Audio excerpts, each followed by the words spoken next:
Hey everybody, how you doing on this Lord's Day? I'm excited to be able to be with you. Do you realize that there's a lot of parts of the scriptures that don't really have to do with your relationship with God? It has to do with the way that you're behaving in life. How do you handle life? What do you say? What don't you say? So during our time today, I want to talk to you about something that I think you'll really like, because I do. Because if you've learned this thing, you can go a long way in life just by knowing it. And that is when to speak up and when to shut up. Have you ever really wished that you would have said something in a situation? Or was there ever a time inside your life then when you wish you wouldn't have said anything? Like, oh my gosh, I wish I would have just kept my mouth shut. Because one of the age's greatest questions is when to talk and when to listen. When do we do this? Do you know some people who you just wish would say something sometimes? They're not saying it and they need to say something, and it's really tough because they didn't say it and they're leaving a part of the truth out that really would make a difference. I wish they would just say something.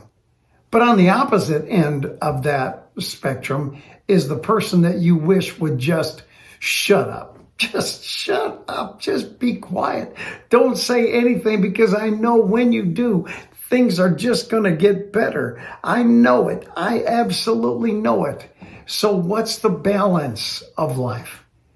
When do we shut up? When do we speak up?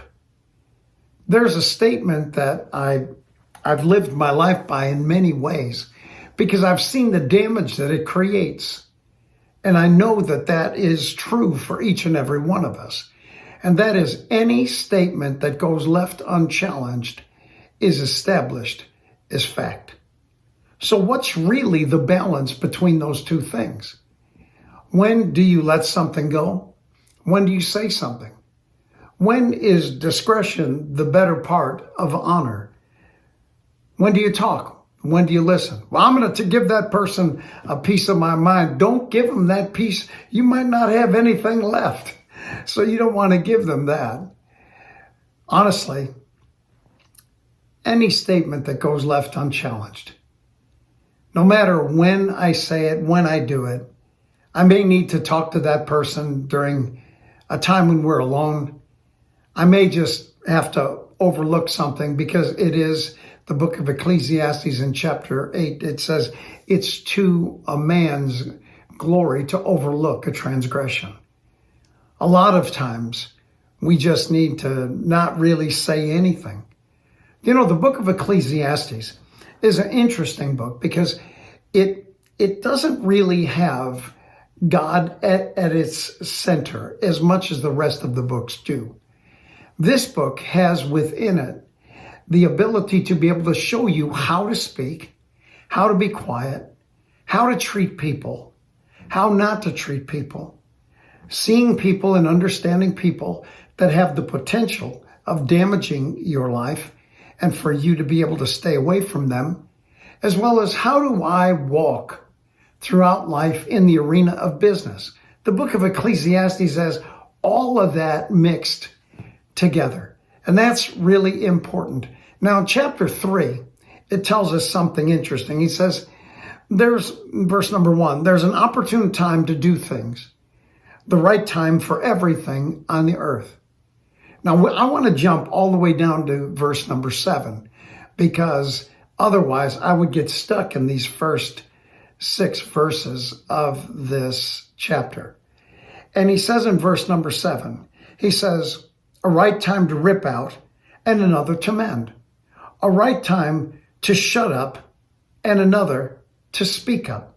That's Ecclesiastes 3, verse number 7.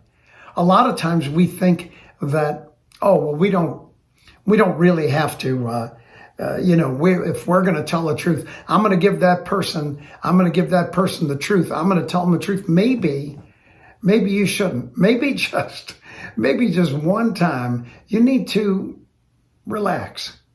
I got a message from someone last night who wanted me to make out and answer some questions for them.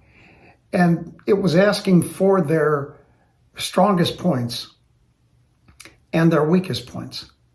And a lot of times, a person's strong points can also become their weak points. And that is their boldness, their willingness to step out and say something may also become their weakest point because they don't understand when to speak up and when to shut up.